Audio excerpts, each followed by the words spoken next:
Hello friends, welcome back to the channel Mohit station. आप आ चुके हैं मोहित के साथ पॉलिटिक्स में। और आज हम बात करने वाले हैं एक मेजर ऑपोजिशन अलायंस जो कि इंडिया में फॉर्म हुआ है 18 जुलाई 2023 को, जिसका नाम है इंडिया। हाँ जी, तो इंडिया क्या है, क्या इसकी फुल फॉर्म है, फर्स्ट हम उस पर बात करते हैं। India is represented as Indian National Developmental Inclusive Alliance. ये अलायंस 26 ऑपोजिशन पार्टीज ने मिलकर बनाया है। कुछ मेजर ऑपोजिशन पार्टीज जो इसमें है वो है कांग्रेस, टीएमसी, आप, JDU, DMK and many more like this. तो अब हम बात करते हैं अलायंस पॉलिटिक्स की इंडिया में। पहले हम आपको थोड़ा हिस्टोरिकल बैकग्राउंड में लेके जाते हैं कि अलायंस पॉलिटिक्स होता कैसे है। तो दोस्तों, एक चीज समझिए कि अलायंस कैसे होता है। ए पार्टी है, बी पार्टी है और सी पार्टी है। तो ये जब पार्टीज सोचती हैं कि हमें कॉमन गोल रखना है या एक कॉमन एनिमी को हराना है, जैसे कि अभी एनडीए है इंडिया अलायंस के सामने, तो ये पार्टीज एक दूसरे के साथ मिलकर एक अलायंस बनाती हैं जिसे हम बोलते हैं गठबंधन। आइडियोलॉजीज अलग अलग हैं, इनके सिद्धांत अलग अलग हैं। अब इन सब चीजों को छोड़ते हुए इन लोगों को एक साथ एक कॉमन प्लेटफॉर्म पे आना होता है और उस कॉमन एनिमी के खिलाफ काम करना होता है।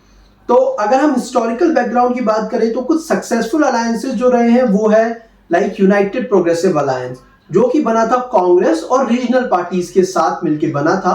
और वो सक्सेसफुल भी इसलिए रहा क्योंकि कांग्रेस के पास एक नेशनल अपील थी और रीजनल पार्टीज के पास स्ट्रॉन्ग सपोर्ट था अपने अपने रीजन्स में, जिस वजह से यूनाइटेड प्रोग्रेसिव अलायंस एक सक्सेसफुल अलायंस रहा। और 2004 से 2014 तक इसने सक्सेसफुली गवर्नमेंट को रन किया। Then we come to the NDA, that is National Democratic Alliance, जिसमें बीजेपी लीड करता है।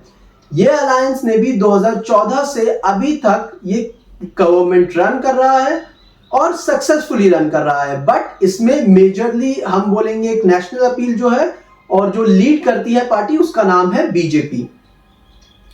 देन अब हम समझते हैं कि अलायंसेस सक्सेसफुल क्यों रहते हैं इंडिया में।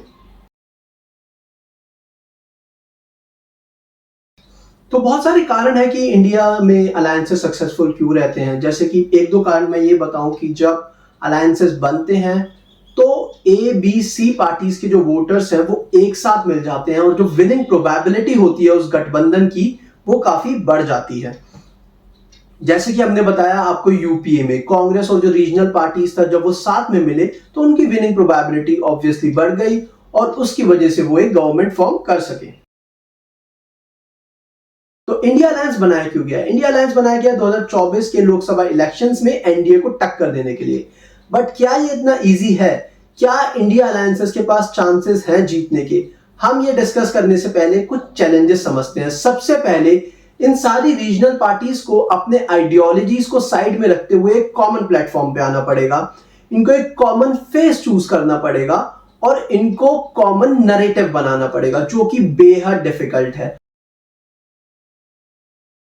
अब हम देखेंगे कि लोकसभा इलेक्शंस को एक साल रह गए हैं और एक साल में एक ऐसा कोहेरेंट और यूनिफाइड मैसेज देना वोटर्स को बहुत चैलेंजिंग है, क्योंकि आपको पहले वोटर्स को कन्विंस करना पड़ेगा कि हमारे पास पोटेंशियल है गवर्नमेंट रन करने की। अगर गवर्नमेंट बन जाता है तो हम अपने डिफरेंसेस खत्म करेंगे और कंट्री के लिए काम करेंगे, जो कि एक सबसे बड़ा चैलेंज है इंडिया अलायंस के सामने। तो पहले हम समझते हैं नो कॉन्फिडेंस मोशन होता क्या है। नो कॉन्फिडेंस मोशन एक लेजिस्लेचर होता है जहां पे ऑपोजिशन एक्सप्रेस करते हैं कि we do not believe, we do not have trust in the capacity of government, इसलिए हम चाहते हैं कि गवर्नमेंट रिजाइन करे। ठीक है, कम से कम 50 लोकसभा मेंबर्स को ये मोशन साइन करना होता है और ये एक्सप्रेस करना होता है no confidence motion in the parliament session. फिर उसके ऊपर लोकसभा में डिबेट होता है। नो कॉन्फिडेंस मोशन डिफीट हो गया क्योंकि मोदी गवर्नमेंट के पास एक मेजॉरिटी थी एमपीज की जिन्होंने इसके अगेंस्ट वोट करा, और इस तरह मोदी गवर्नमेंट ने अपना second time no confidence motion को डिफीट कर दिया है। इससे पहले नो कॉन्फिडेंस मोशन जो मोदी गवर्नमेंट ने फेस करा था वो 2018 में फेस करा था। और अगर हम प्राइम मिनिस्टर्स की बात करें तो इससे पहले इंदिरा गांधी ने 3 नो कॉन्फिडेंस मोशन फेस करे थे और तीनों वो सक्सेसफुली जीत गई। तो अब नो कॉन्फिडेंस मोशन जो डिफीट हो गया है, अब एनडीए गवर्नमेंट अपनी पॉलिसीज को सक्सेसफुली रन कर सकता है जैसे वो कर रही थी। अब ऐसी कोई डरने की बात नहीं है।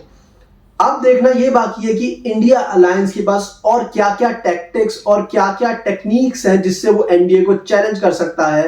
ये देखना बहुत ही इंटरेस्टिंग होगा कि इंडिया अलायंस और क्या क्या ऐसा टेबल पे लेके आएगा जिससे वो वोटर्स को अपनी तरफ खींच सके। क्या वो एक ऐसा नेशनल एजेंडा, एक ऐसी नेशनल अपील लेके आ पाएगा जो एनडीए को हरा सकता है? क्या वो वोटर्स को कन्विंस कर पाएगा कि वो पोटेंशियल, वो केपेबल है एनडीए को हराने में और गवर्नमेंट को रन करने में? ये तो वक्त ही बताएगा। पर अभी के लिए हम कह सकते हैं कि इंडिया में एक होड़ लग गई है 2024 के जनरल इलेक्शंस के लिए। सारी पार्टीज अपनी स्ट्रेटेजीज बना रही हैं, टेक्निक्स बना रहे हैं। ऐसे में अगर आप भी चाहते हैं पॉलिटिक्स में काम करना, राजनेताओं के साथ काम करना, तो बने रहिए मोहित स्टेशन के साथ, क्योंकि हम आपको अपॉर्चुनिटीज बताने वाले हैं जहां पे आप पॉलिटिक्स के ग्राउंड लेवल पे काम कर सकते हैं और केवल ना ही देख सकते हैं बल्कि उनकी स्ट्रेटेजीज में भी साथ दे सकते हैं। Thank you.